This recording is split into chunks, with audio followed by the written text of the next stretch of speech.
Bonjour, c'est Phil. Je vous retrouve aujourd'hui pour une nouvelle vidéo sur la chaîne Informatique Simple pour tous. La vidéo d'aujourd'hui aura comme sujet comment bien débuter en Excel. Nous allons utiliser la version 2016 de ce tableur bien connu. Excel se caractérise par un tableau de 16 384 colonnes sur 1 48 576 lignes.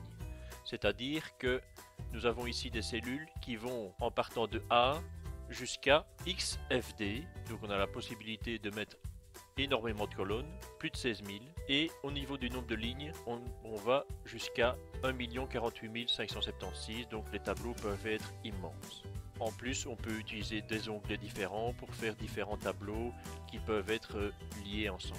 Chaque case est appelée cellule et est adressée comme pour un combat naval A1, B1, B2, A2, etc. Pour l'exemple, nous allons établir un petit tableau représentant un mini-budget simplifié avec comme données. Pour l'exemple, nous allons établir un tableau représentant un mini-budget simplifié qui aura comme données les postes de dépenses, les apports, le montant d'apport ou de dépenses et les totaux. Commençons. Nous allons commencer par mettre un petit titre au-dessus du tableau qui s'appellera budget mensuel. Comme dans Word, on a la possibilité de mettre des bordures et des couleurs, que ce soit pour le texte ou pour le fond. Nous allons mettre 3 colonnes. La première sera la dénomination, la deuxième sera le débit et le crédit. Si on se rend compte qu'un libellé dépasse la largeur de la colonne, on peut faire un double clic ici sur la séparation entre les deux colonnes et il adapte automatiquement. Très pratique. Donc je vais faire la même chose. Je veux avoir les mêmes titres que pour le titre principal. J'ai la possibilité, comme dans Word, avec le petit pinceau ici, en me mettant sur la source au niveau de la présentation, je mets dessus, je clique sur le petit pinceau et il reproduit la mise en page. Je vais encoder quelques postes de mon budget.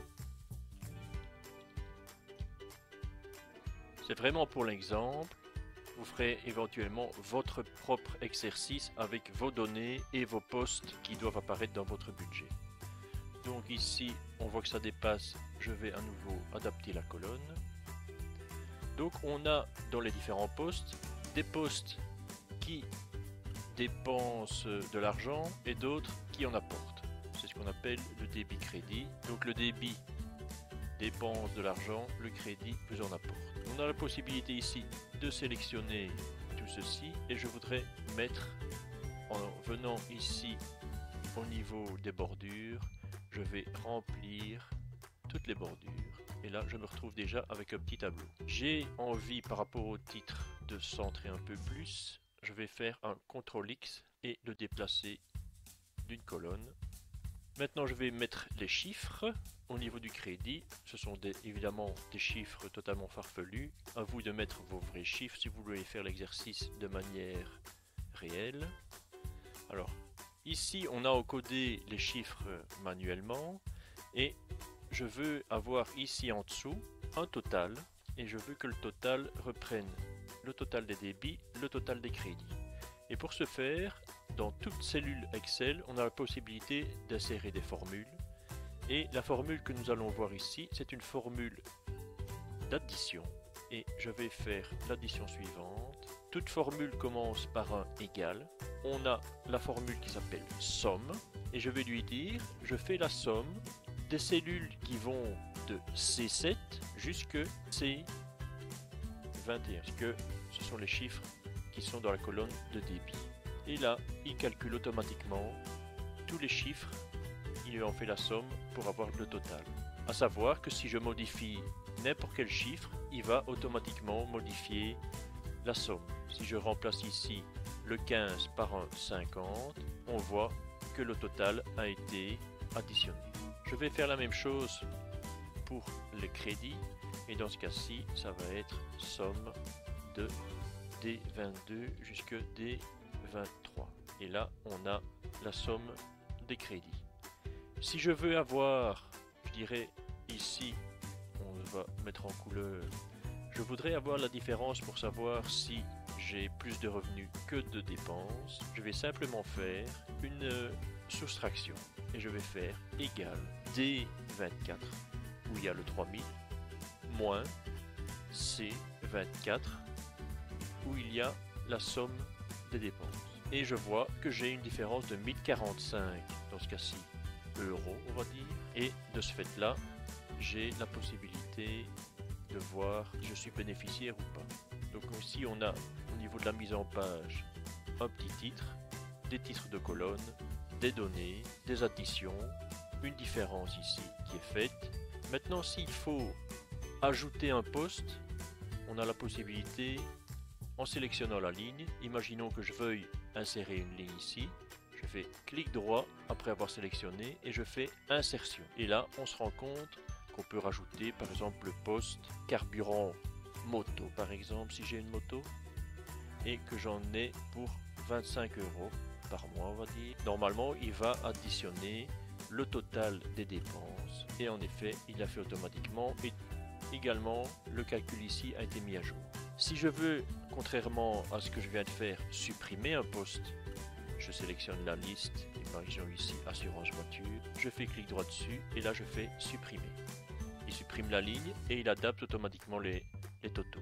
Si je veux, au niveau des différents libellés ou des chiffres, faire un tri, je vais sélectionner le tableau que je veux trier et je vais dans Données, Trier, et là j'ai la possibilité de trier. Imaginons ici je veux trier sur la dénomination parce que je veux que tous les libellés soient triés par ordre alphabétique.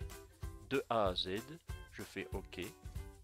Et là, je me rends compte qu'il a tout trié par ordre alphabétique. Les débits et les crédits, dans ce cas-ci, posent problème puisque j'avais simplement dit qu'il fallait faire 22 moins 23. Et là, le 22 et 23 n'existent plus. Donc il faut faire très attention. Et là, la formule qu'on devrait prendre en compte à partir du moment où on fait des tris, c'est toutes les lignes. Donc je vais dire ici, dans ce cas-ci, de C7 à C23 pour ne pas avoir de blague. Et ici, de D7 jusqu'à D23. Et là, quel que soit le tri, vu qu'il prend toutes les lignes, on n'a pas de problème. Maintenant, si on veut imprimer, il faut savoir qu'Excel, contrairement à Word, ne prend pas en compte, je dirais, le concept de page dans l'interface. On peut mettre des données un peu comme on veut, et c'est au moment d'imprimer qu'on décide si ça va tenir sur une page, A3, A4, si ça va être en paysage ou quoi que ce soit. Là, pour le moment, on n'a pas ces notions-là. Maintenant, si je veux voir ce que ça donnerait à l'impression, je fais Fichier, Imprimer, et j'ai la possibilité ici de voir ce que ça va donner sur l'impression. Par défaut, c'est du portrait. Là, on voit que c'est plus ou moins centré, donc ça ne pose pas de souci, on est bien et on pourrait imprimer. Si on veut sauvegarder notre document, c'est simplement soit la petite disquette ici qui est déjà prête, sinon c'est Fichier, Enregistrer. On dit où on veut le sauver, on donne un nom, peu importe, je vais donner ici budget.xls, on fait enregistrer et c'est parti. Tout comme dans Word, on a la possibilité de jouer sur la police, la taille des caractères, les couleurs, gras, italique, souligné. Il y a évidemment des centaines de formules possibles pour faire des calculs, à savoir donc ici on a vu la somme, mais toute formule commence par un égal et on peut, en ce qui concerne les opérations de base, on a comme ensuite formule, on a le égal pour commencer.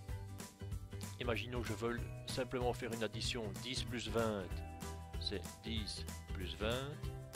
Si je veux faire une soustraction, c'est 10 moins 20. Une division, c'est avec le slash, c'est 10 divisé par 20. Si je veux faire une multiplication, c'est 10 fois 20 et on utilise l'astérisque. C'est 10 fois 20. Et dans ce cas-ci, on a 200. D'autres formules, évidemment, seront vues dans les leçons suivantes. La vidéo est maintenant terminée. J'espère qu'elle vous a été utile. Si c'est le cas, vous pouvez laisser un petit pouce levé, ça fait toujours plaisir. Pour être prévenu de tout ce qui se passe sur la chaîne, cliquez sur la petite cloche en haut à droite. Et mieux encore, abonnez-vous en cliquant sur le petit sticker s'abonner. À bientôt!